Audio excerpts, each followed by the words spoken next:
Shalom, selamat pagi Bapak Ibu Saudara yang dikasihi Tuhan. Ya, kita bertemu lagi di tempat ini, kita berkumpul untuk kita datang kepada Tuhan, untuk kita datang memuji dan menyembah nama Tuhan. Kita mempersiapkan hati dan pikiran kita untuk kita memuji dan menyembah nama Tuhan.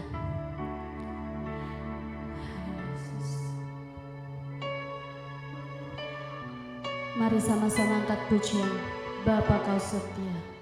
Ubah kami, ubah hati kami Tuhan.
Karena kami tahu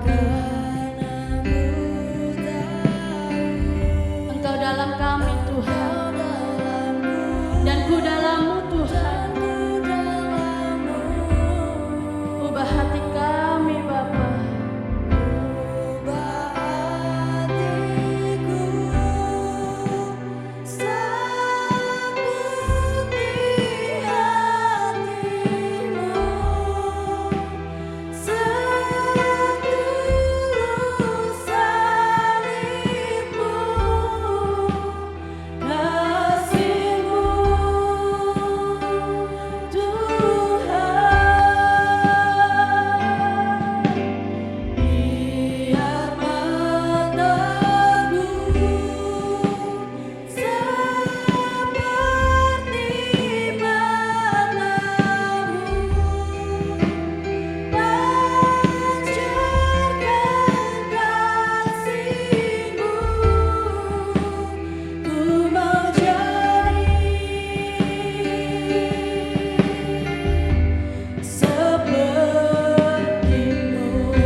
Saudara untuk bangkit berdiri, kita nyatakan dengan sungguh pujian. Mari katakan.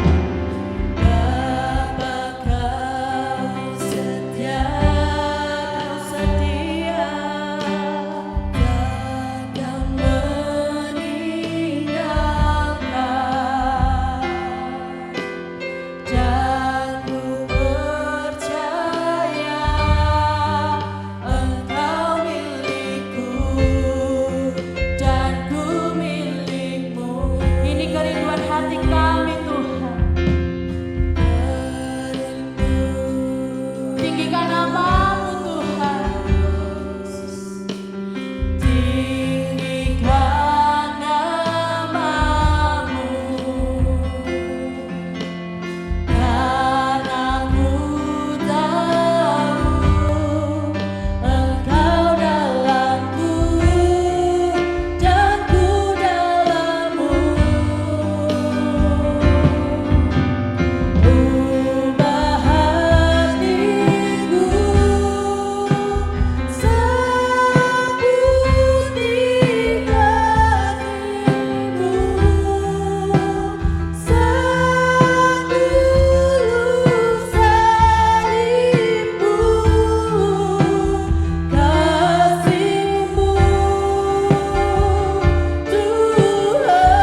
Ubah setiap hati kami Tuhan,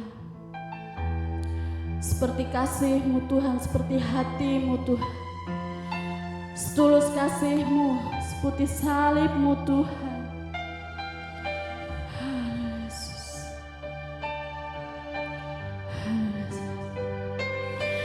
Biar mata kami Tuhan seperti mata-Mu Tuhan, yang selalu pancarkan kasih-Mu Tuhan, pancarkan kasih-Mu untuk bagi kami, untuk semua orang di sekeliling kami Tuhan.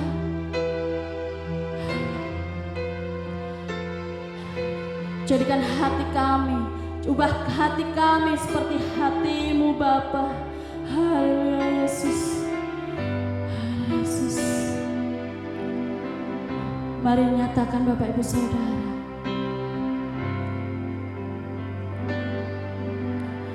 Ubah hatiku seperti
hati-Mu, setulus salib-Mu,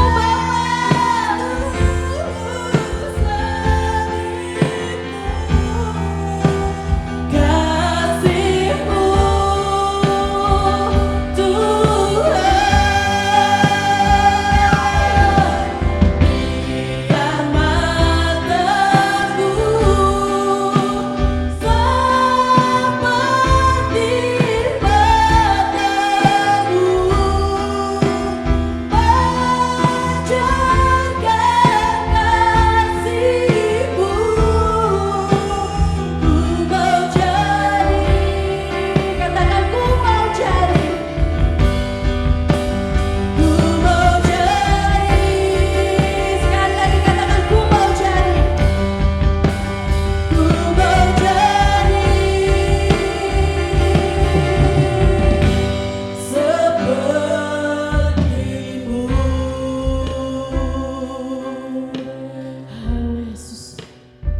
Benar Tuhan, kami mau jadi seperti-Mu Tuhan.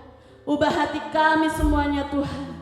Ubah hati kami setulus kasih-Mu, seputih salib-Mu Tuhan. Ubah mata kami agar seperti mata-Mu Tuhan yang selalu memancarkan kasih-Mu Tuhan. Haleluya. Yesus, terima kasih Tuhan. Haleluya. Bapa, sekarang kami datang dalam hadirat-Mu Tuhan, memanjatkan puji syukur Tuhan atas kehadirat-Mu Tuhan, atas penyertaan-Mu Bapa dalam setiap kehidupan kami Tuhan. Terima kasih atas segala kesehatan yang Kau berikan kepada kami Tuhan, sehingga kami hari ini Tuhan, saat ini Bapa, kami bertemu, berkumpul kembali di tempat ini Tuhan, untuk memuji, memuliakan nama-Mu Tuhan. Kami bawa ibadah ini Tuhan, dari awal, pertengahan sampai akhirnya nanti Tuhan. Kami serahkan semuanya ke dalam tangan kuasa-Mu Bapa. Engkau yang akan mengurapi kami satu persatu Tuhan. Engkau akan mengurapi kami, anak-anak-Mu yang mengambil bagian dalam ibadah ini Tuhan. Semuanya Tuhan, tidak terkecuali Tuhan. Urapan-Mu ada di tengah-tengah kami Tuhan. Hadirat-Mu turun atas kami Bapa. Haleluya. Kami serahkan doa yang jauh sempurna ini hanya di dalam nama Tuhan Yesus Kristus kami berdoa. Haleluya. Amin. Masih berdiri Bapak Ibu Saudara. Saya ingin menyapa sekali lagi. Shalom. Shalom. Ada sukacita ya Bapak Ibu Saudara? Kita mulai memuji nama Tuhan. Kita angkat pujian.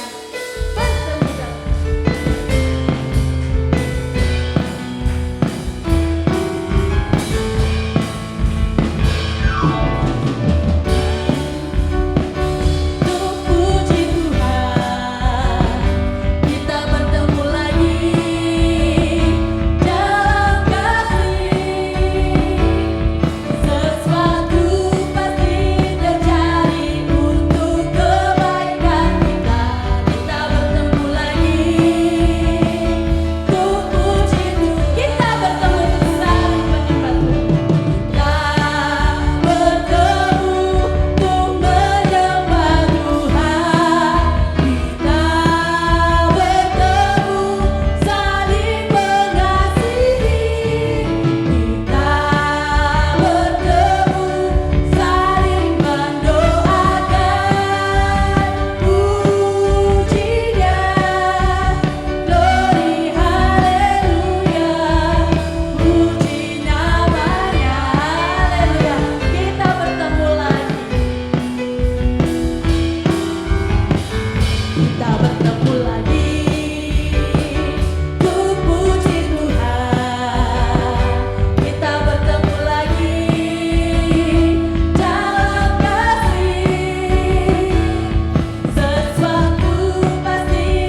Masih semangat memuji nama Tuhan?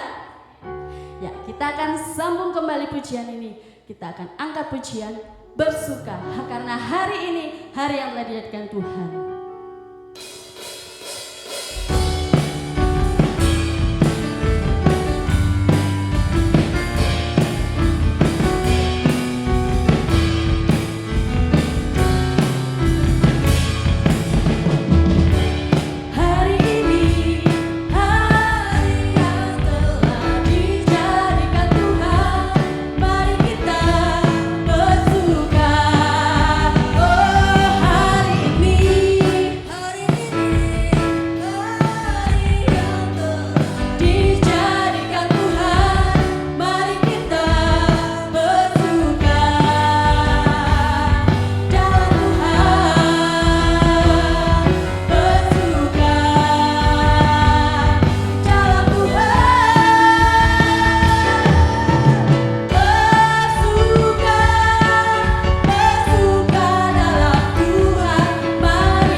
Tiba saatnya kami memberikan kesempatan untuk Bapak Ibu Saudara yang ingin bersaksi atau yang lainnya.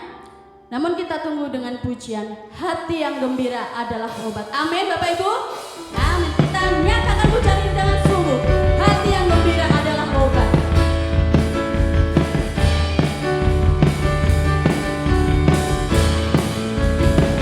Hati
Saudara ingin bersaksi atau yang lainnya?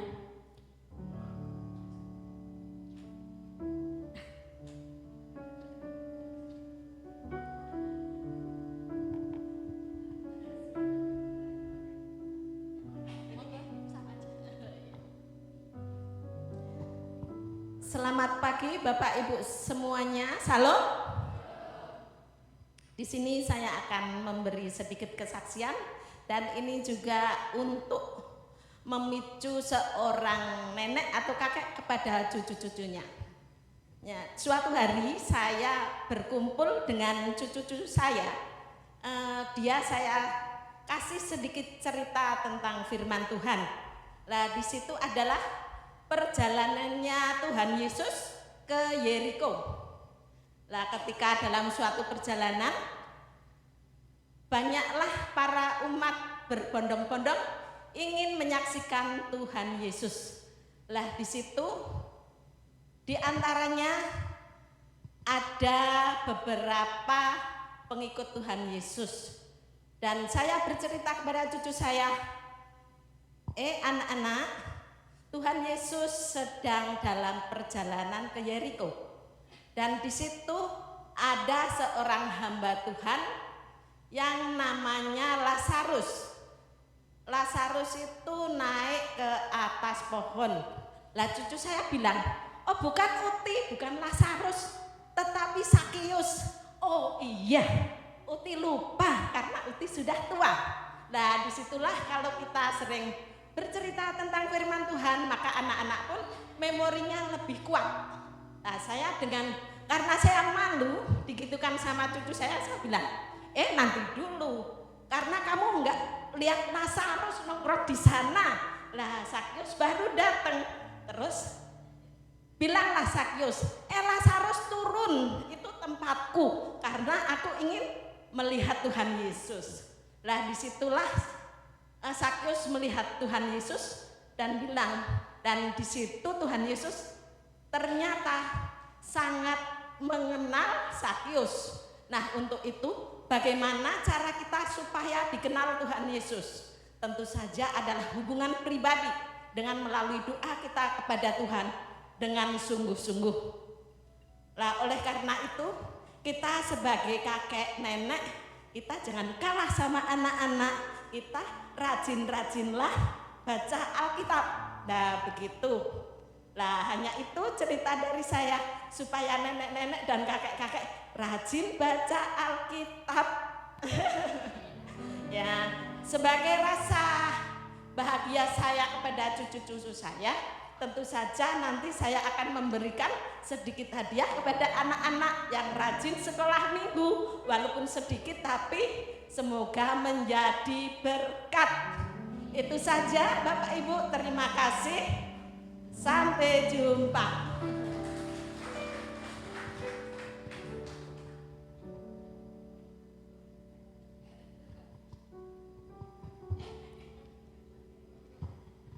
Ya, terima kasih atas kesaksian dari Bu Agus mengingatkan kita untuk kita lebih mengenal Tuhan dan kita lebih datang dalam Tuhan dalam doa ataupun membaca firman Tuhan. Ya, sebentar kita juga akan mendengarkan firman Tuhan. Kita mau belajar firman Tuhan pada saat ini. Mari siapkan hati dan pikiran kita untuk mendengarkan firman-Mu Tuhan.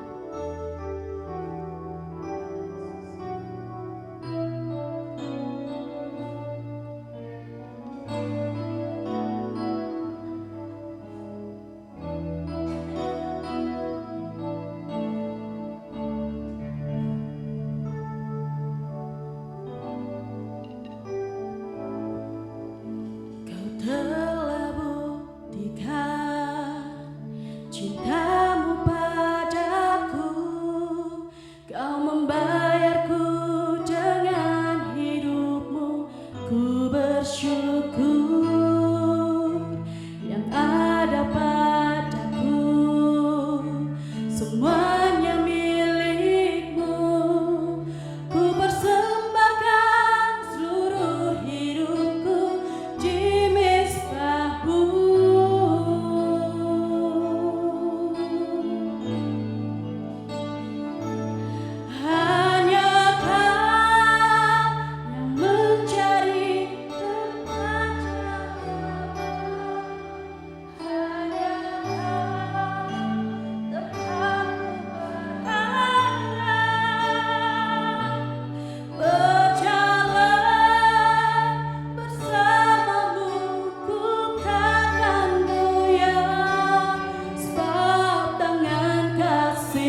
kami persembahkan hanya untuk-Mu Tuhan. Yesus.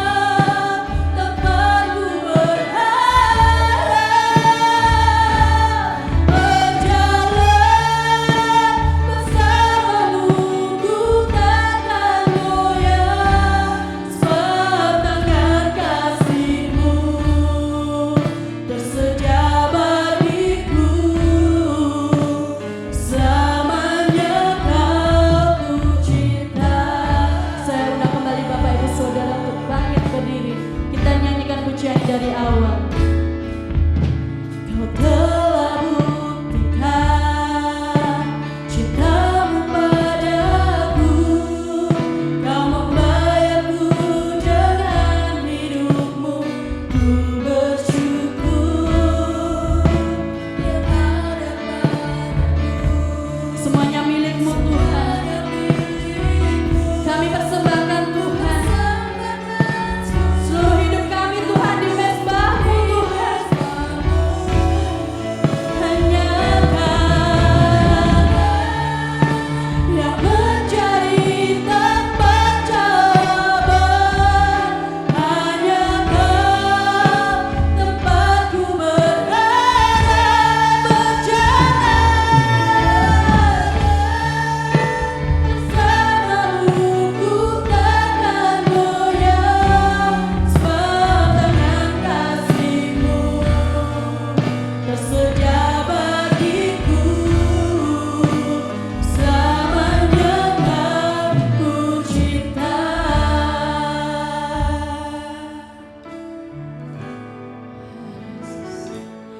Hanya Kau yang menjadi tempat jawaban. Benar Tuhan, hanya Engkaulah tempat jawaban kami Tuhan dari segala masalah Tuhan. Dalam segala masalah dalam kehidupan kami Tuhan. Kami ingin berjalan bersama-Mu Tuhan.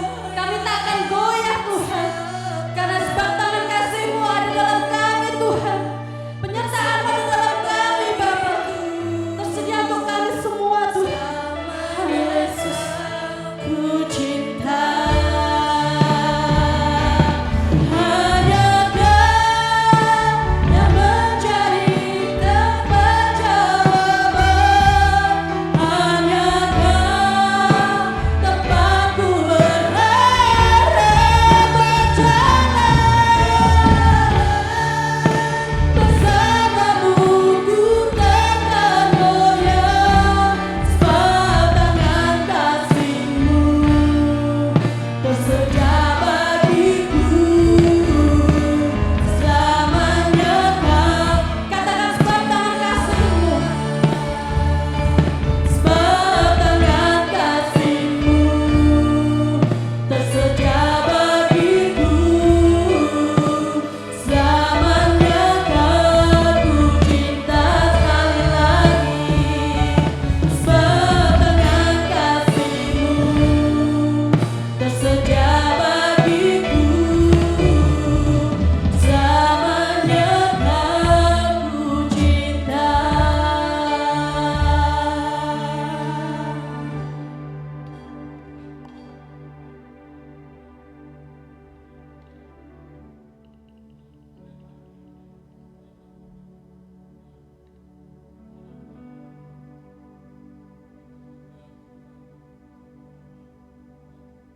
Untuk mendengarkan firman-Mu, mohon Roh Kudus membuka hati pikiran kami agar ketika firman Allah disampaikan, hidup kami bagaikan tanah yang subur yang sudah siap ditaburi benih firman-Mu. Segala bentuk manifestasi kuasa kegelapan yang hendak mencuri benih firman-Mu, kami patahkan dalam nama Tuhan Yesus. Dan juga Tuhan, beri kami ketenangan, keteduhan, dan Roh Allah bekerja sepenuhnya. Terpuji nama-Mu ya Tuhan, dalam nama Tuhan dan Allah kami yang hidup, Tuhan Yesus Kristus kami berdoa. Amin. Silakan. duduk Bapak Ibu semua.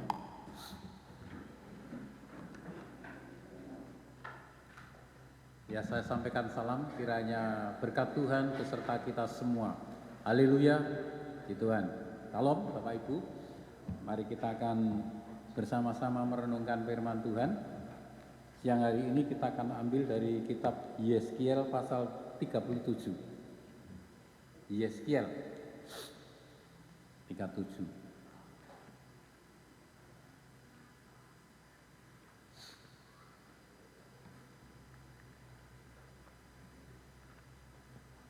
Ya. Sudah ketemu?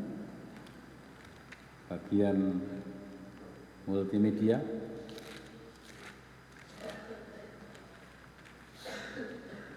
Belakang Yesaya.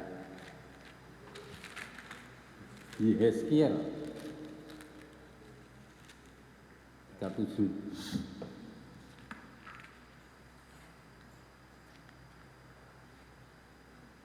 Ya. Ada beberapa ayat kita baca dari atas. Yeskiel pasal 37. Lalu kekuasaan Tuhan meliputi aku dan ia membawa aku keluar dengan perantaraan rohnya dan menempatkan aku di tengah-tengah lembah dan lembah itu penuh dengan tulang-tulang. Terus. Naik.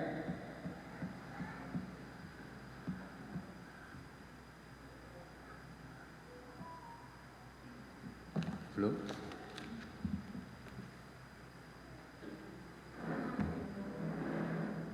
Ya. Aku melihat, ia membawa aku melihat tulang-tulang itu berkeliling-keliling dan sungguh amat banyak bertaburan di lembah itu. Lihat tulang-tulang itu amat kering. Berikutnya. Lalu ia berfirman kepadaku, hai anak manusia, dapatkah tulang-tulang ini dihidupkan kembali? Aku menjawab, ya Tuhan Allah, Engkaulah yang mengetahui. Ikut. Lalu firman-Nya kepadaku, bernubuatlah mengenai tulang-tulang ini dan katakan kepadanya, hai tulang-tulang yang kering, dengarlah firman Tuhan. Beginilah firman Tuhan Allah kepada tulang-tulang itu, aku memberi napas hidup di dalammu supaya kamu hidup kembali. Berikut. Aku akan memberi urat-urat padamu dan menumbuhkan daging padamu. Aku akan menutupi kamu dengan kulit dan memberikan kamu napas hidup supaya kamu hidup kembali dan kamu mengetahui bahwa akulah Tuhan. Berikut. Lalu aku bernubuat seperti yang diperintahkan kepadaku, dan sesudah aku bernubuat, kedengaranlah suara, sungguh suatu suara berderak-derak, dan tulang-tulang itu bertemu satu sama lain. Berikut. Sedang aku mengamat-amatinya, lihat urat-urat dan daging tumbuh padanya. Kemudian kulit menutupinya, tetapi mereka belum bernapas, masih mati. Berikut. Nah, ini cilik, ini rotangel. Maka firman-Nya kepadaku, bernubuatlah kepada napas hidup itu, bernubuatlah hai anak manusia, dan katakan kepada napas hidup itu, beginilah firman Tuhan Allah, hai napas hidup, datanglah dari keempat penjuru angin dan berembuslah ke dalam orang-orang yang terbunuh ini supaya mereka hidup kembali. Berikut. Lalu aku bernubuat seperti yang diperintahkannya kepadaku, dan napas hidup itu masuk dalam mereka sehingga mereka hidup kembali. Mereka menjejakkan kakinya suatu tentara yang sangat besar. Sampai di situ saja, masih banyak PR dibaca sendiri. Tadi Buan Bu Agus supaya rajin baca firman Tuhan. Ya. Ya, jadi Bapak Ibu mari kita melihat sejenak satu peristiwa yang menakjubkan, menarik untuk kita perhatikan. Ketika Yeskiel dibawa oleh Tuhan ke satu lembah. Bapak Ibu, dari namanya Yeskiel itu artinya adalah Tuhan adalah kekuatanku. Arti kata Yeskiel, Tuhan adalah kekuatanku. Kalau diterjemahkan bahasa Indonesia, Tuhan itu Theo, bahasa Yunaninya Theo menjadi bahasa Indonesia Tuhan. Kalau kuat ya tetap kuat. Jadi kalau orang Indonesia, Yeskiel itu jenenge Tio kuat. Gitu. Tadi bahasa Indonesia. Karena bahasa sana Yeskiel. Nah, Yeskiel ini seorang hamba Tuhan yang dipanggil Tuhan ketika bangsa Israel ada di pembuangan di Babil. Kira-kira tahun 538 sebelum Masehi. Ya saya belum tahu, tahunnya hanya membaca. Tahun 538 sebelum Masehi. Berarti hampir 600 tahun, sekitar 400 sekian tahun sebelum Tuhan Yesus datang. Yeskiel ini masih lebih karena 2000 ya, 2000 dikurangi 500 jadi 1400 sekian tahun sebelum Tuhan Yesus datang. Yeskiel ini ketika melayani Tuhan, ketika dia ada di pembuangan bangsa Israel, waktu itu bangsa Israel sudah kehilangan semangat spiritual, kehilangan kepercayaan politik. Jadi semangat spiritualnya yang itu kehilangan karena dia berpikir di pembuangan itu tidak mungkin lagi kita bisa mendirikan satu tempat ibadah, tidak mungkin lagi kita mendapat izin untuk beribadah di situ. Jadi semangat spiritualnya sudah turun. Kemudian dia juga sebetulnya ketika dibawa ke Babil menjadi orang buangan di sana, secara politik dia tidak punya kekuatan. Jadi ini sudah menjadi bangsa yang sangat terhina waktu itu. Spiritualnya sudah ditindas, mau ibadat sulit, aspirasinya untuk hidup bernegara juga sangat terbatas. Nah, sehingga bangsa Israel yang ada di Babil waktu itu boleh dikatakan dalam keadaan yang sangat semplah. Semplah itu apa bahasa Indonesianya? Ngelokro hampir gitu, semplah. Seperti ketika murid-murid Tuhan Yesus ditinggal oleh Tuhan Yesus itu, mereka menjadi semplah waktu Yesus disalibkan. Waktu Yesus diadili, dia semplah semua lalu bubar.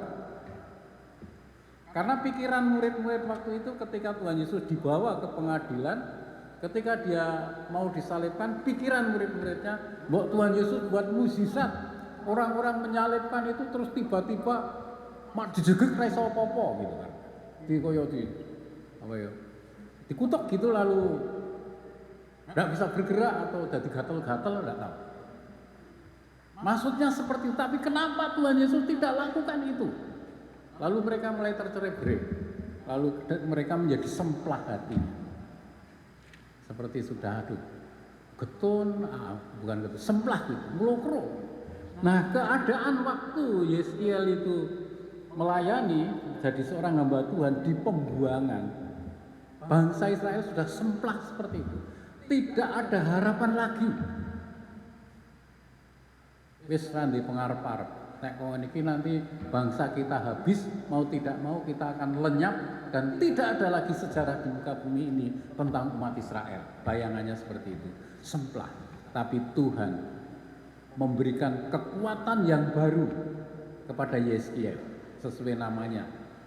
Ada kekuatan yang datang dari Tuhan, lalu dipanggillah Yeskiel untuk pergi ke satu lembah. Sampai di satu lembah dia hanya menemukan tulang-tulang kering orang-orang yang terbunuh di situ. Tulang-tulang kering yang tidak ada apa-apanya. Lalu Tuhan berfirman, "Bernubuatlah kamu, tulang-tulang ini akan hidup kembali." Dengan ketaatannya, Yeskiel melakukan apa yang difirmankan Tuhan. Dia bernubuat di situ. Maka tulang-tulang itu seperti ada suara kerak gitu.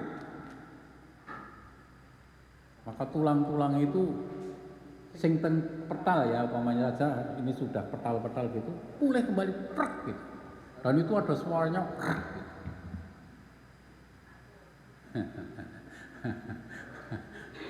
Ada yang suka tidur gitu ada. Saya dulu punya teman tidur bunyi tek tek tek tek tek gitu. Nggak tahu saya muni sekomungku atau apa. Nah kira-kira seperti itu, rak itu, lalu tulang-tulang itu tempuk lagi. Apa bahasa Indonesianya tempuk? Gandeng. Ya, menyatu kembali. Kemudian Tuhan beri mereka saraf-sarafnya. Setelah itu dagingnya tumbuh. Kemudian kulitnya menutupi.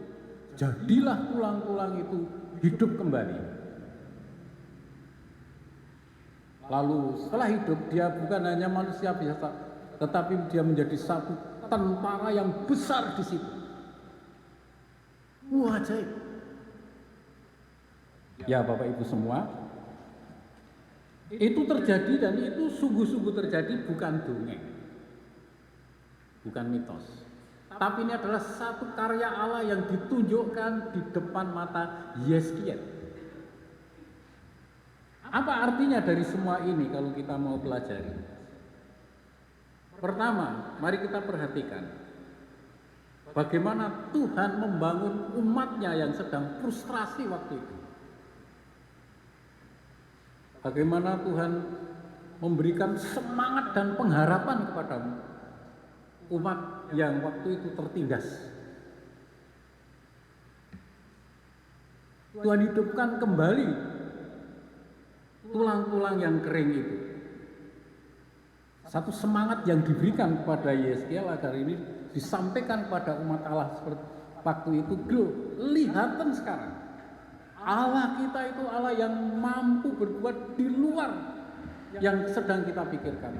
Kita berpikir kita akan musnah, kita berpikir kita tidak akan bisa beribadah lagi. Semangat spiritual kita sudah hancur. Politik, hak kita, hak politik, hak sipil kita sudah ditindas, tapi Tuhan masih punya pengharapan. Dia memberikan pengharapan.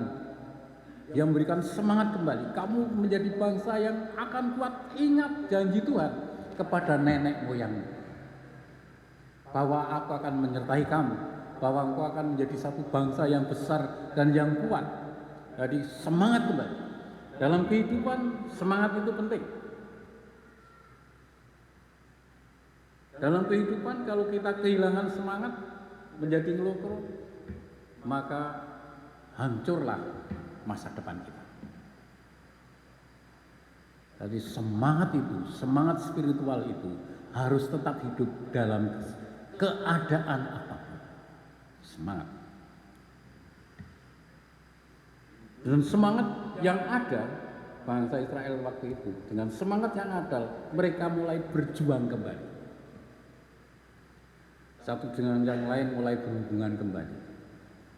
Dia sampaikan bahwa hamba Tuhan Yeskiel itu sudah melihat keajaiban Allah. Pasti Tuhan akan berbuat kembali. Ingat nenek moyang kita dulu, ketika keluar dari bangsa Mesir, dari tanah Mesir ke tanah Kanaan, bagaimana mereka bisa membelah laut hanya dengan tongkat Musa. Bagaimana ada ketika mereka haus, maka gunung batu itu mengeluarkan air yang manis. Dibangun kembali semangatnya. Nah murid-murid waktu itu kalau kita bergeser ke perjanjian baru, ketika ditinggal oleh Tuhan Yesus, mereka kehilangan semangat, putus asa. Tapi pada waktu hari Minggu ketika ada berita bahwa Yesus bangkit dari antara orang mati, lalu mereka mulai semangat kembali satu dengan yang lain, saling informasi bahwa Tuhan sudah bangkit, Tuhan hidup kembali, bersemangat lagi. Kadang-kadang kita melukru, tapi kita bangun semangat. Ada nyanyian, ya, tidak ada buluh yang terkulai yang tidak akan ditegakkan. Tidak ada pelita yang padam yang tidak akan dinyalakan kembali. Itu pasti. Nah saya lihat dalam kehidupan gereja masa kini kadang-kadang terjadi seperti itu. Ada masanya seperti api yang mau padam. Ada masanya seperti buluh yang terkulai. Tapi Tuhan terus memberikan kekuatan. Semangat spiritual tidak boleh lepas dari hidup kita. Ya, kemungkinan juga di tengah-tengah keluarga kita masing-masing, rumah tangga, kadang-kadang hubungan suami istri sudah mulai kayak renggang gitu. Ya, memang kalau dihitung keluarga kita baik suami atau istri itu teman yang paling dekat untuk berkomunikasi, tapi kadang-kadang juga musuh yang paling dekat. Musuh paling dekat. Coba kalau saya tanya, siapa yang paling jelek dalam hidup kita? Nanti orang yang paling dekat. Karena setiap hari amor. Saya sering suka guyon gitu. Bulan-bulan. Kalau Pak Wahyu sedang saya keluar-keluar ditanya macam-macam, terus saya sering katakan lah nang omah wae sama istri saya sudah hampir 40 tahun sekentian materi lah cerita. Mau dagel juga sudah kentian lelucon. Tapi kadang-kadang ya suka masih ada yang lucu, tapi kadang-kadang juga kehabisan materi. Mau cerita apa? Berarti sudah kehabisan materi. Materi nopo ini mau ceritakan. Kadang-kadang nanti kalau cerita malah selip pendapat. Dan materi.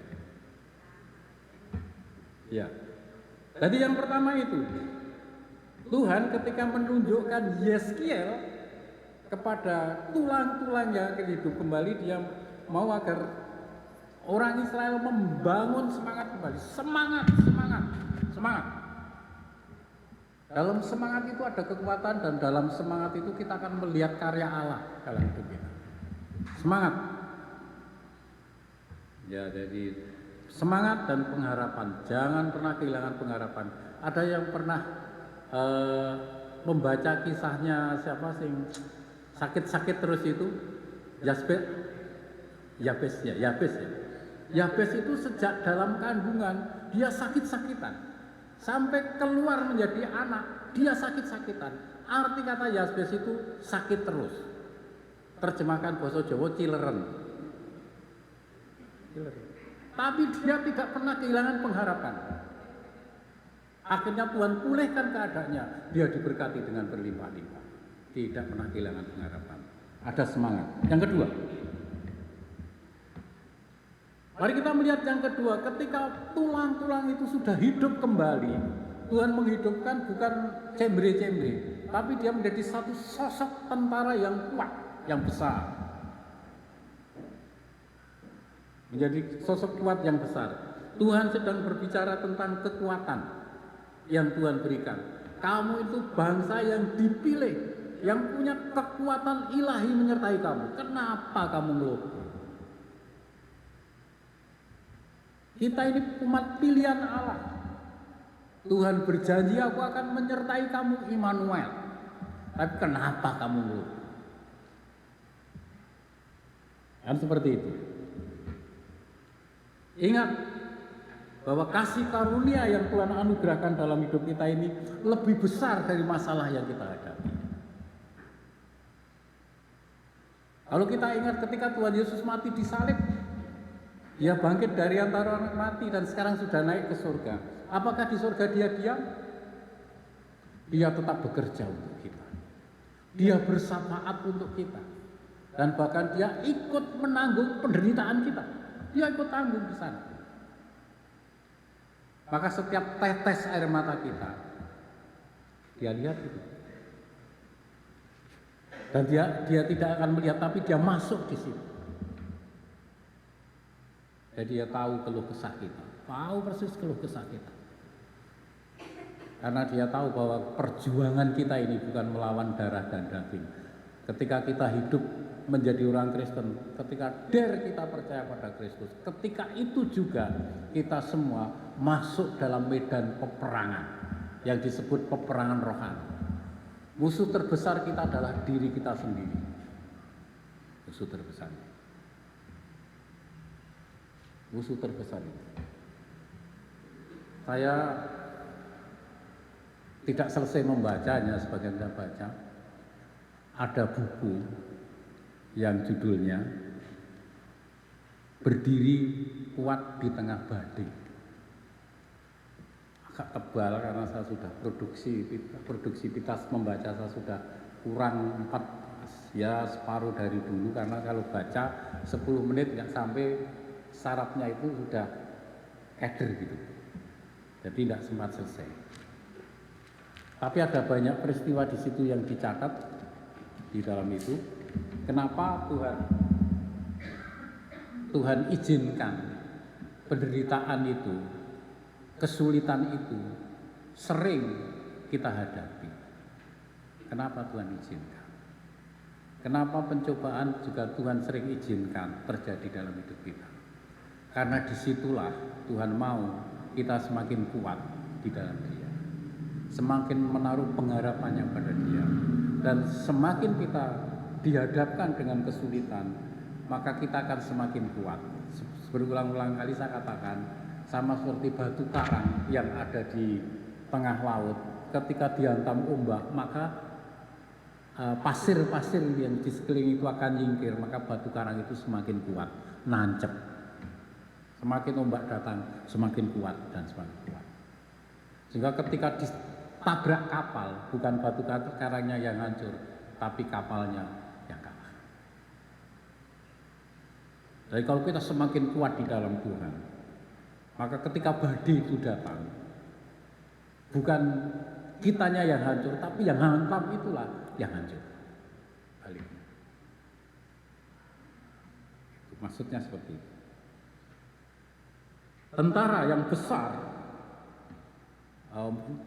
yang hidup menjadi tentara yang besar, dia sedang berbicara kepada Yeskiel tentang kekuatan, bahwa Allah sumber kekuatan, dan Dia hadir dalam setiap pergumulan kita. Kita sering mendengar di TV itu, umpamanya ada peristiwa apa, kenapa negara tidak hadir? Ada peristiwa umpamanya saja, sing sederhana di sini. Umpamanya di sini ada serangan hama besar-besaran, lalu petani berteriak, tapi dari pihak pemerintah tidak ada yang turun. Itu lalu kita teriak, kenapa negara tidak hadir di sini? Artinya tidak ada tugas pertanian yang datang, oh ini hama ini dan seterusnya, caranya seperti ini, tidak ada. Itu artinya negara tidak hadir. Tetapi ini cuma umpama saja. Tetapi Tuhan selalu hadir dalam kehidupan umat Allah pada masa dahulu dan juga masa sekarang. Dalam segala pergumulan kita tidak sendiri. Dalam Roma pasal 8 ayat 28 dikatakan, Allah turut bekerja sama dalam hidup kita untuk mendatangkan kebaikan. Turut bekerja sama. Jadi kita tidak sendirian. Hadir dalam setiap pergumulan kita. Yang terakhir, ada pesan iman, pesan spiritual dari peristiwa ini. Dikatakan, bernubuatlah kamu. Ya, jadi si Allah berkata kepada Yeskiel, bernubuatlah kamu. Tidak hanya dia katakan seperti ini, katakanlah tidak, tapi bernubuatlah kamu. Nubuat itu adalah menyampaikan kebenaran pernyataan Allah tentang yang akan terjadi. Jadi apa yang akan terjadi? Pesan Allah, umpamanya saya bernubuat, Mama, 10 hari yang akan datang akan terjadi tsunami besar. Itu namanya bernubuat. Itu pasti terjadi kalau nubuat. Tapi kalau hanya ngomong itu bukan nubuat itu. Kalau nubuat itu menyampaikan pesan Allah. Nah, pesannya di sini adalah pesan spiritual. Kenapa spiritual? Kenapa dia harus menyampaikan pesan Allah kepada bangsa Israel waktu itu? Penerapan praktis pesannya untuk kita sekarang. Kalau waktu itu Yeskiel untuk umat Israel, untuk saat ini pesan moralnya untuk kita adalah kita harus memperkatakan kepada generasi anak cucu kita tentang kehendak Tuhan dalam kehidupan. Apa pesan Tuhan? Ada banyak.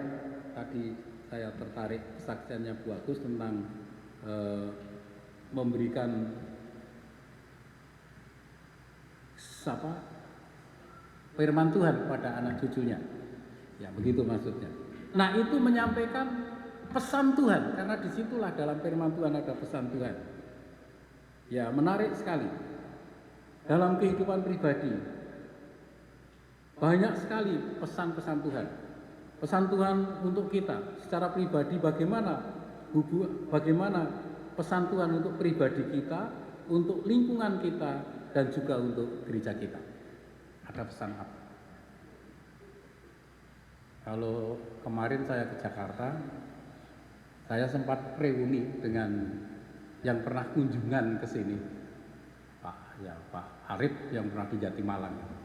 Karena dekat-dekat rumah saya, kemudian ada telepon, kumpul cerita banyak. Cuma ya cerita banyak tentang pelayanan dan sebagainya. Ada tindak lanjut, ya ada tindak lanjut untuk itu. Tentunya ada berhubungan dengan pelayanan dengan keluarga. Dengan keluarga saya juga sempat memberikan motivasi kepada anak-anak saya dalam keadaan yang ya sekarang serba terbatas, pesan moral. Ya pokoknya banyak dekat dengan Tuhan tentang panggilan hidupnya. Yang menarik, ada cucu saya yang paling kecil itu nantang saya main catur. Pagi jadi musuhnya Pak D. Tanah bisa main catur, siap bisa. Ternyata saya menang. Kelas SD padha ra iso masalah. Nah, lalu akalnya banyak. Saya kalah, ganti Mbak. Saya pijitin Mbak, tidur pijit. Pertanyaannya, Mbah, apakah bisa nek nyangoni itu dari yang hijau ditingkatkan ke yang merah? Oh siap bisa, maksudnya dari 2.000 ke 5.000. Bangsa. Nah ini kalau main catur bisa ngakali. Ya. Jadi sekali lagi pesan moral. Bagaimana pesan moral untuk kita melihat peristiwa itu, bahwa perlunya kekuatan spiritual. Iman kita harus kita tingkatkan imunnya agar semakin kuat dalam segala situasi. Dan bagaimana dengan kehidupan pribadi adalah meningkatkan iman kita. Kemudian bagaimana untuk lingkungan? Kita harus punya nubuat untuk lingkungan kita. Beberapa tahun yang lalu saya pernah didoakan juga di sini, punya gambaran pikiran seperti ini, gambaran pikiran, bukan nubuat ya, gambaran pikiran, visi boleh.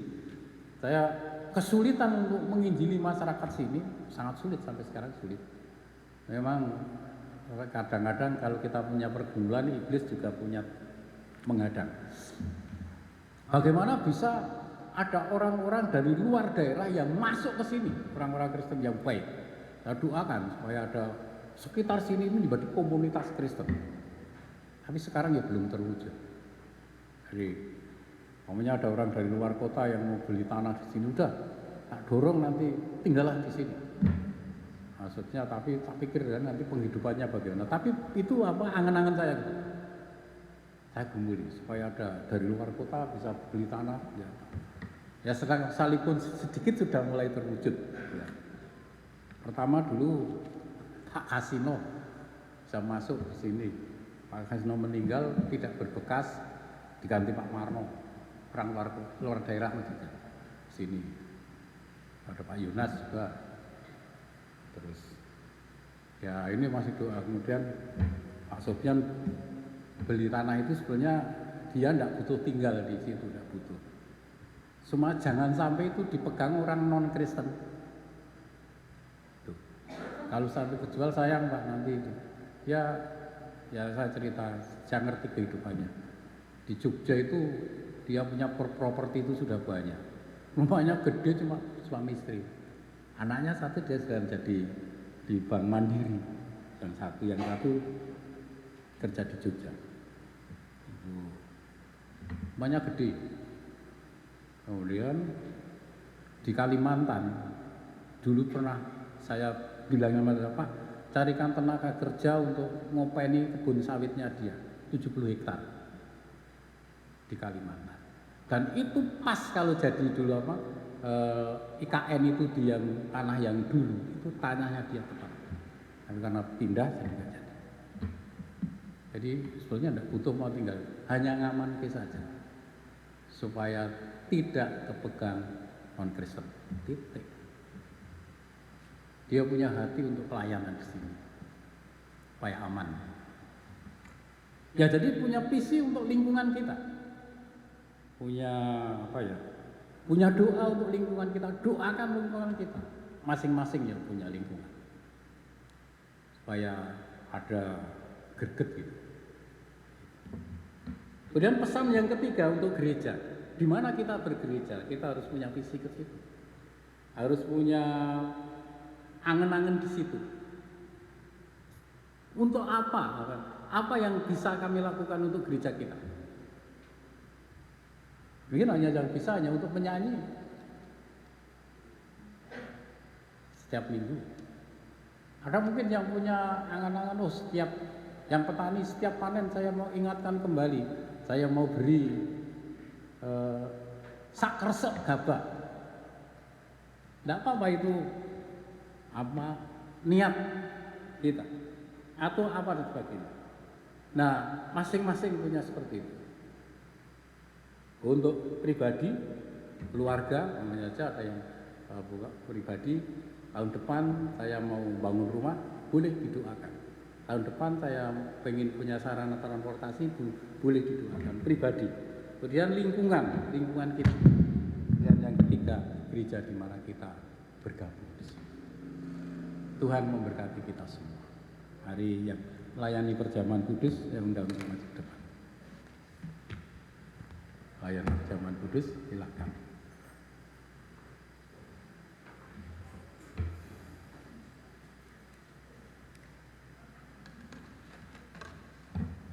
Mari kita berdoa bersama-sama, mohon Pak Marno bisa mendayakan doa.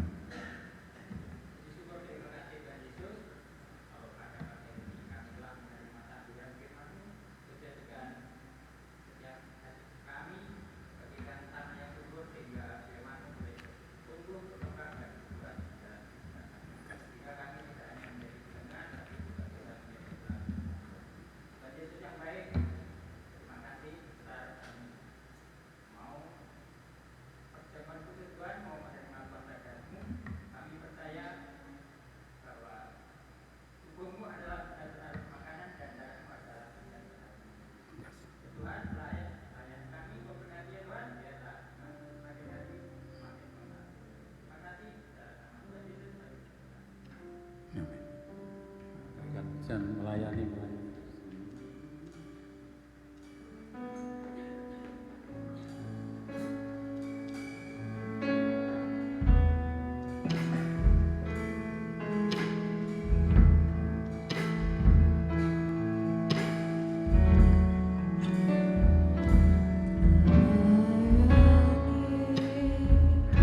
Oh,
Bapak Ibu, mari kita berdiri bersama-sama.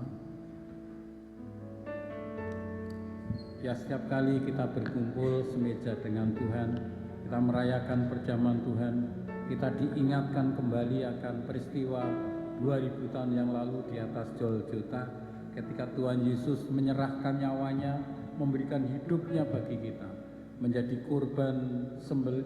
korban yang sempurna sekali untuk selama-lamanya.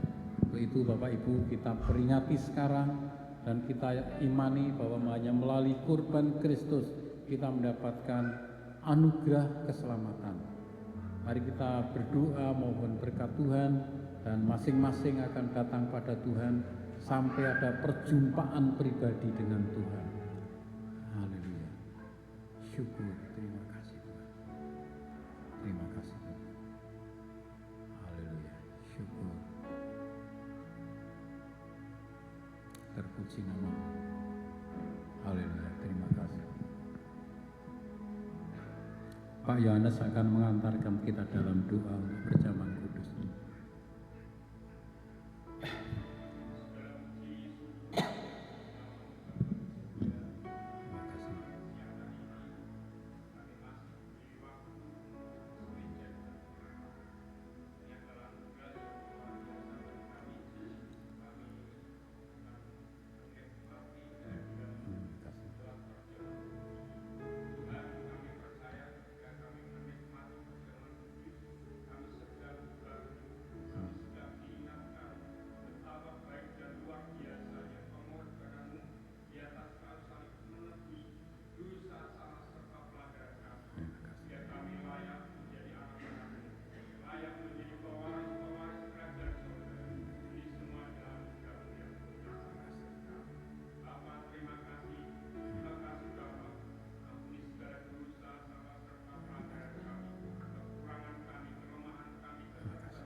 Amin. Bapak Ibu, mari kita angkat roti di tangan kanan. Saya bacakan firman Tuhan. Dan ketika mereka sedang makan, Yesus mengambil roti, mengucap berkat, dan memecah-mecahkan, lalu memberikan kepada murid-muridnya dan berkata, ambillah, makanlah, inilah tubuhku. Mari kita makan bersama-sama.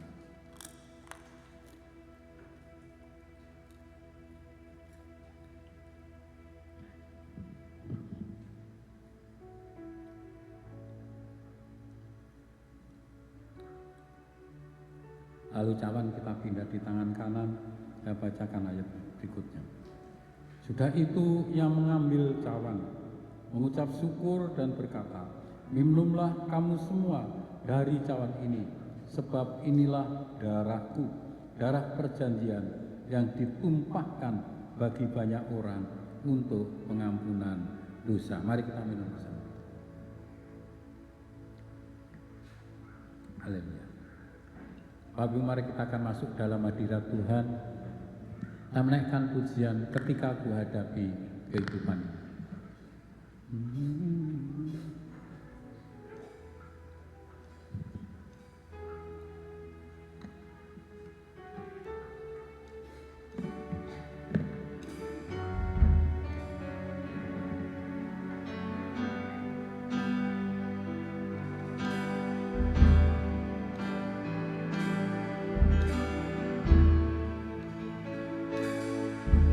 Ketika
mari kita akan sungguh-sungguh datang pada Tuhan.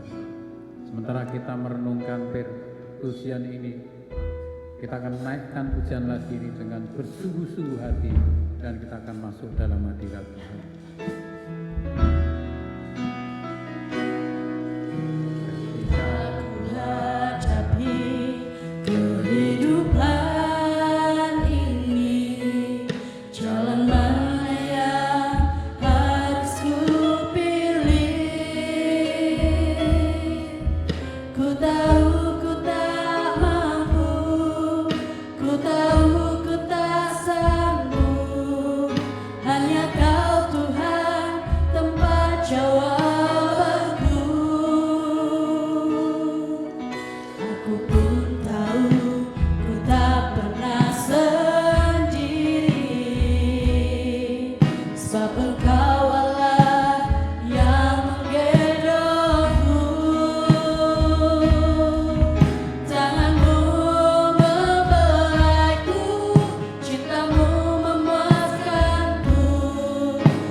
Mari kita akan datang pada Tuhan.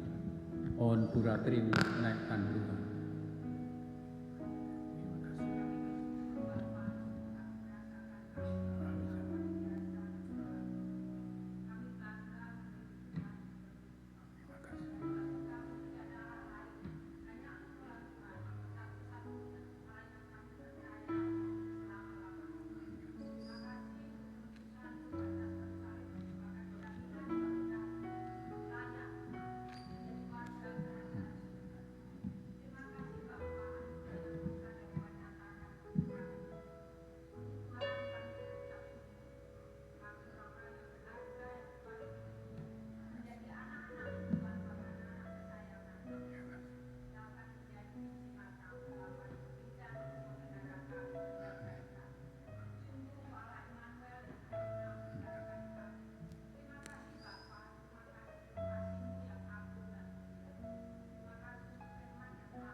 Ya, kita akan memberikan persembahan, sementara kita akan naikkan pujian Aku Diberkati. Aku diberkati. Ya.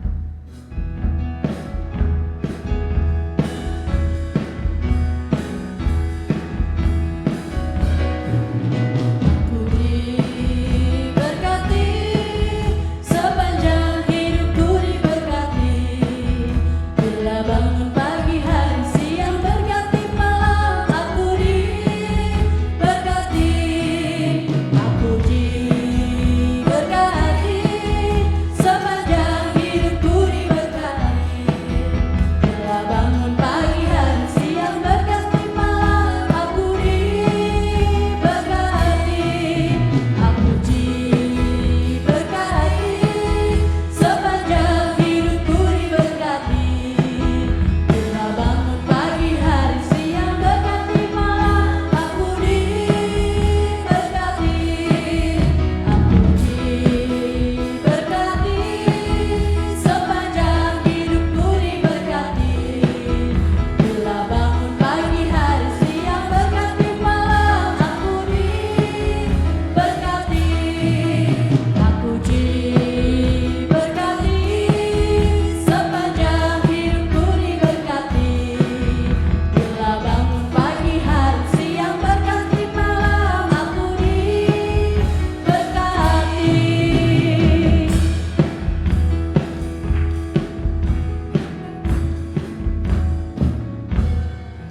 Ya.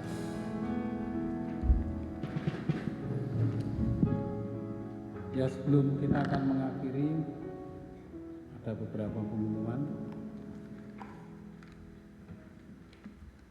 Yang pertama, nanti saya mengingatkan panitia Natal untuk sebentar berkomunikasi, rapat sebentar saja. Panitia ya, panitia Natal bisa berkumpul setelah ibadah. Kemudian ada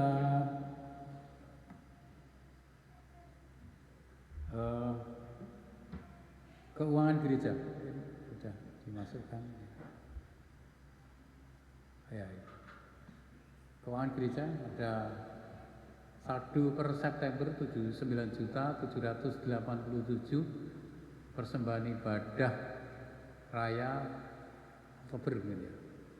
2.250 persembahan syukur 1.640, jumlahnya ada 13.684.500, kemudian pengeluarannya 3.800. Jadi saldo sampai saat ini masih ada 9.884. Ini kecuali yang di rekening ya. Oh, sama yang di rekening. Yang di rekening ya. Ya, kemudian ada undangan ibadah Biston besok sore. Ya, ada Biston di tempatnya Pak almarhum Sendang, tempatnya Pak Sugestopo. Ya, Sendang, apalah. Besok sore jam 2, jam 14. Semua diundang untuk bisa ikut Biston besok sore. Ya, di Sendang. Jelas ya? Jelas. Kemudian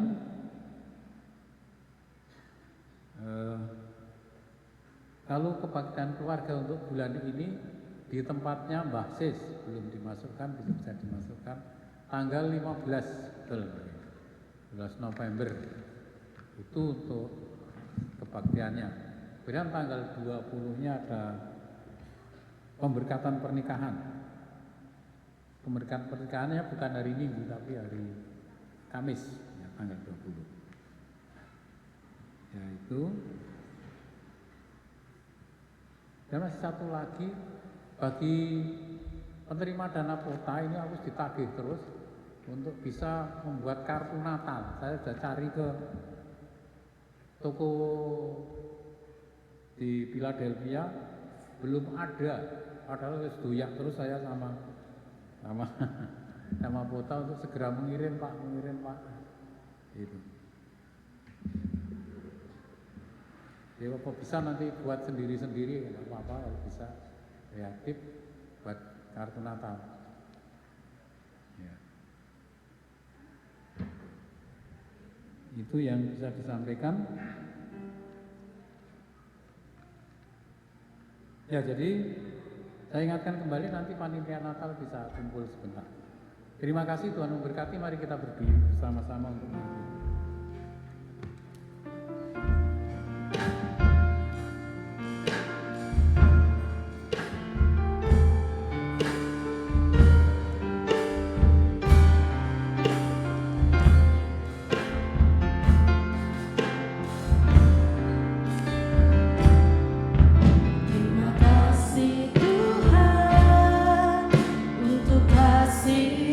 Setiamu yang ku